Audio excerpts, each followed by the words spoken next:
Hi everybody, Dan Illman, Mike Beer. Race number 9 at Aqueduct on Saturday is the Grade 2 Remsen Stakes for 2-year-olds. $250,000 is the purse.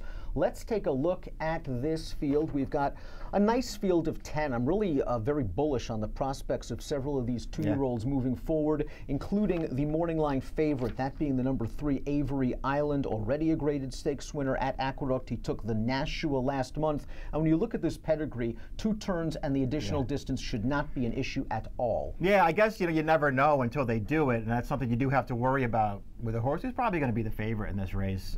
But you're right. I mean, just based on his pedigree, it's not supposed to be a problem for him. And I would also just say, just based on the way that he's won his last 2 races, it just doesn't seem like it's going to be a problem for him. What I like most about his last 2 wins, and I know that he sort of got to the front and he was able to control the pace both times, I like the way he finished in those races. He finished both of those races, last 1/8 of a mile, really running at the end of those races. I think he's going to be fine with the distance. Our DRF Stakes preview brought to you by DRF Bets. Here's the latest deal for DRF Bets. $300 sign-up bonus available when you head over to drf.com/fall. Use the promo code FALL300. Now, we talked about Avery Island winning on the lead in his maiden, being a pace presser in the Nashua. Yeah. The Timeform US pace projector, our friends at Timeform US believe this pace can be fast, perhaps faster than what Avery Island is used to. He might have to deal with the number 8 Vouch, who was a gate-to-wire winner at Laurel. Red bar indicates fast pace. I'm not sure I think it's going to be a blazing pace, I don't think so either. But it might be contested. Yeah, I agree. Yeah, listen, maybe it will wind up being fast. I don't think it has to be a big blazing pace. There's not a ton of speed in here, and as much speed as Vouch showed first time out when he went wire to wire, I mean, that pace wasn't fast. I mean, he basically walked on the lead in that race. Not to say that he didn't look good winning that race. He did, and he's got a nice pedigree. Full brother to Calamity Kate, who's a graded stakes winning router. I think she was either 2nd or 3rd in a Grade 1 race in New York, too. So she could go long. This horse can obviously go long. Maybe he does make the front, but I don't think he's going to make the front and go some kind of wicked pace. Big test for Vouch, but he's in the right hands. Arnaud de la Cour, extremely underrated. He wins with almost 1/4 of his starters. He knows where to place these kind of horses, and this horse could be close to the pace. And I have a feeling the pace might not be blazing. He should have a fair chance, I think, turning into the stretch. Whenever I see these yes, it's trues going 9 furlongs, I get a little nervous. I agree with that. When you just look at that and see who his sire is, you sort of wonder. But again, his full sister wanted to go long, and she was pretty good. In my opinion, the key to this race is the number 5 Catholic Boy, because I think right now Catholic Boy and Avery Island are the 2 most naturally talented horses in this race. Catholic Boy, though, has a major question mark, and that is surface. He has raced 3 times in his career, all of them on turf. He is already a graded stakes winner. I thought he ran just fine in the Breeders' Cup Juvenile Turf. He was kind of down in a tight spot on the rail. Manny Franco wanted to shoot the gap on the backstretch. While this horse overcame a little traffic in the width anticipation, that was a tougher spot, the Breeders' Cup Juvenile Turf, obviously, against the European Mendelssohn. He kind of followed him around there on the turn. He's a more than ready. We think turf and dirt with more than ready, perhaps more turf. More turf. I think there's enough dirt on the bottom that could get him through this, but I'm not convinced he'll be as good on the surface. Yeah, I'm not either.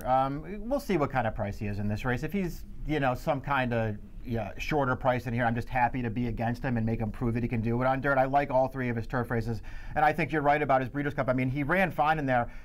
Tight spot, yes, down on the rail. I actually like what Manny Franco did, because all he could do was follow he had no Mendelssohn, alternative, and he did follow Mendelssohn. I thought he ran fine in that race. I also think he'll have to run better than that if he's going to win this race on the main track. And I just, 5-1, Dan, he just wouldn't be for me at that price. Todd Pletcher is the number 4 Biblical. 9 lengths in arrears of Avery Island, 2 starts back, but that was over a wet track. And at least Biblical has this in his corner, along with Pletcher, along with being a Tappet that sold for $800,000 as a yearling. He got the maiden win over track and trip. He has already succeeded at 9 furlong. That question mark is no longer over his head.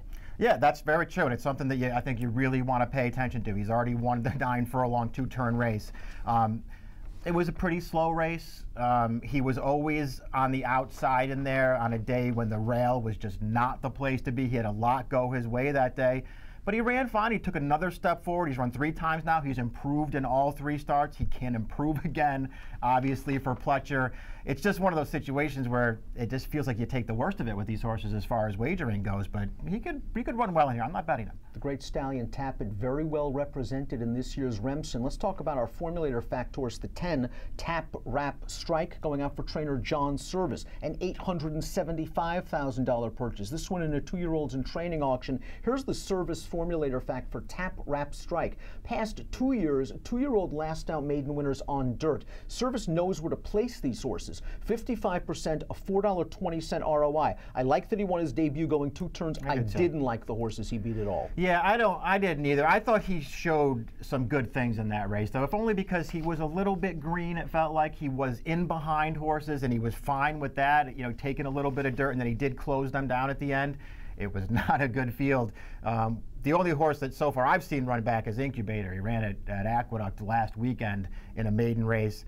He finished last with a 53 buyer. He was slow going into that race. He's been slow coming out of it. I'm not sure what this horse beat, but they paid a lot of money for him. He got a nice pedigree, and he ran fine first time out. Tapit also represented by the 7 Alcatam. This is a Shadwell Farm homebred trained by Chad Brown. He and the 2 Triple Dog Dare exit the same race. A pretty fast race at Belmont on October the 25th. Did you get the feeling, however, and both of these horses came from the back of the pack, that race was kind of dominated by closers. The paces fell apart. Yeah, it was a really fast pace in that race, and you're right, the closers just came in, ran 1, 2, 3 in there, and the horse that won it, who was a little bit more forward in that race, won it, I think, a little bit easier than the margin would suggest. That horse was actually pretty impressive in there.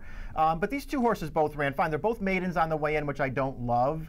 I don't know, Dan. I guess I could use both of them in this race, and I almost feel like if you like one of them, you almost kind of have to use both of them. They both run well. Maybe just the idea that Chad's horses only run once, you know, maybe that means he could take more of a step forward than Triple Dog Dare could, but I don't know if I really look at these 2 horses that way. I found it tough to separate them. I'm kind of looking at that way because we all know it's very difficult to win first time out going long against more experienced horses. Alcatam tried to follow Triple Dog Dare on the turn, swung outside that one. At first glance, I was a little disappointed he didn't get by Triple Dog Dare, but he was a first time starter. Now, this horse is a big turf pedigree. I think the fact that Chad debuted him on dirt and is running him in the Remsen as a second-time starting maiden. I think they like this horse a lot. He's got a bullet work coming into this race, and if Timeform US is right from a pace standpoint, it could work out for Alcatam. And as for Triple Dog Dare, and we'll get your thoughts on Alcatam in a second, this horse had to be scrubbed on the entire way on the turn. To me, he is going to appreciate a 1 1/8. He is a real grinder. Yeah, I agree with that. It's very interesting, too, because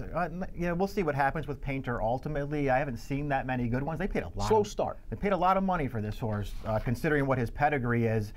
He totally blew the start in his debut in that really fast Montauk race. You give him a pass for that. He actually didn't run that poorly.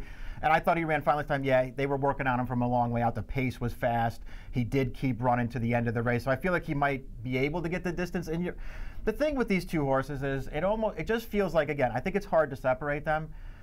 You know, would you want half the price on the Chad horse than you would want on Triple Dog Dare? Because I think that's what you're going to be asked to take. I think you're going to see Chad's horse take a lot of money and a lot more money than Triple Dog Dare, and I'm not so sure that that's correct. That's a very fair analysis. The one is Bandito, who, like the 4 Biblical, has a win at 9 furlongs. He was one of 4 next out winners to emerge from that debut race at Churchill on September 29th, a race where he took all of the money. Now, he did win that 9 furlong race, but it was over a wet track. I thought the field was no good. I agree. Well, yeah, wet track was off the turf, and I think he beat a bunch of bad horses in there. He got a very comfortable trip as well. I mean, there was a clear leader up there. He just sat right in behind him and then ran by him through the second turn to go clear. I still like the way that he won it, though. I mean, I feel like this horse might turn out to be okay, and he might be a price in this race. I'm not totally against him. The 9 VIP code shocked a lot of folks when running second in the Awad Stakes on turf at 71-1. He is proven on dirt. He's a multiple winner on dirt. To me, the 1 1/8 is a little bit of a question mark. He is a city zip, but the Dam was a stakes winner on dirt. He still needs to improve from a speed figure standpoint. Yeah, he really does. I mean, he is a 2-time winner on the main track, though.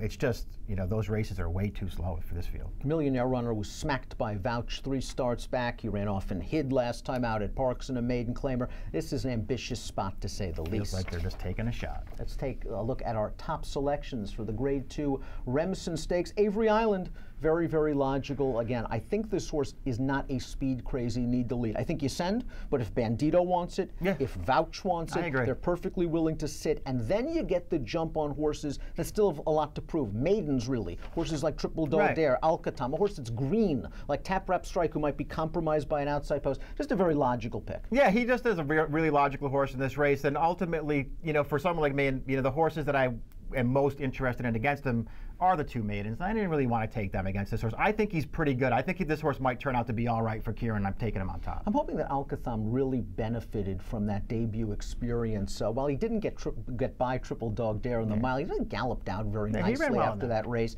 And again, this horse has a big turf pedigree. It would have been very easy for Chad probably to start him off on the grass. They're running him on the dirt. They're running him in the Remsen in start number 2. I'll go with him. He's 7-2 on the line, a little light for me. And I'm not sure I'm getting more than that. I don't think you I'm are. a little concerned. I'd probably use your horse, Avery Island, in exotics as well. Maybe a little Triple Dog Dare as well. Yeah. 7-3-2-4 for me in the Grade 2 Remsen. And again, if you are playing the Aqueduct Saturday card, and it is a big one from home, DRF Bets offers you a $300 sign-up bonus when you go to drf.com/fall and use the promo code FALL300. Approximate post time for the Remsen, the 104th running of the prestigious Remsen, 3:45 Eastern. Good luck.